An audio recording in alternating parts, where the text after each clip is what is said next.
Shalom à tous. Parashat Balak.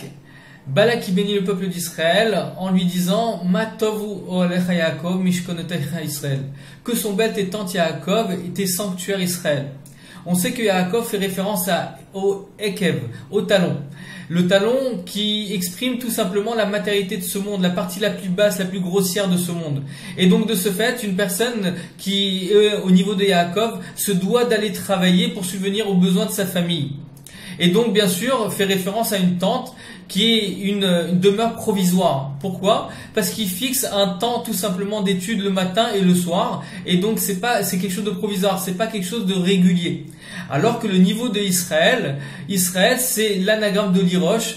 Donc à moi appartient la tête. C'est une personne qui a fixé son temps quotidiennement, toute sa journée, et dans la Torah et dans les mitzvot. Et donc là c'est une demeure qui est totalement stable, qui est fixe.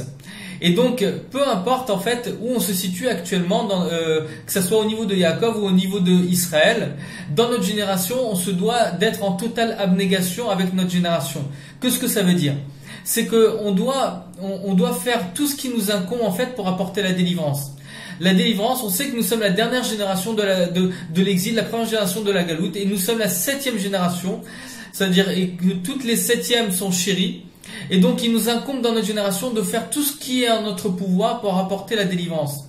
Et donc chacun, partout il se trouve, que ce soit au niveau du Ekev, au niveau justement de la matérialité de ce monde, ou au niveau justement de la tête de ce monde en étudiant la Torah, se doit de matérialiser d'une certaine manière son service divin, en apportant une lumière qui lui est propre pour apporter la délivrance. Chacun a la partie de sa malchoute à lui, et donc la partie de sa royauté à lui doit se dévoiler et apporter justement la lumière que le monde a besoin afin de dévoiler la lumière éternelle de Dieu dans ce monde avec le 3e Beth Amikdash.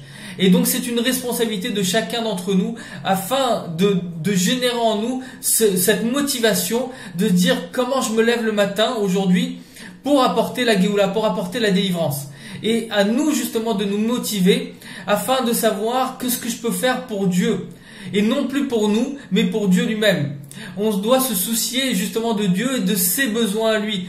Et on sait que son besoin, bien sûr, c'est de résider une nouvelle fois d'une manière éternelle dans ce monde, d'une manière à ce qu'il ne se cachera plus comme il s'est caché la première et la deuxième fois, mais on sait que cette résidence sera éternelle, non seulement pour le peuple d'Israël, mais pour toutes les nations. Donc à nous de dévoiler en nous justement des forces extraordinaires afin d'acheminer la lumière de Dieu d'une manière éternelle.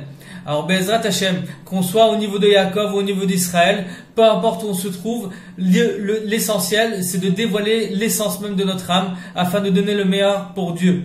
Une très très bonne journée à vous.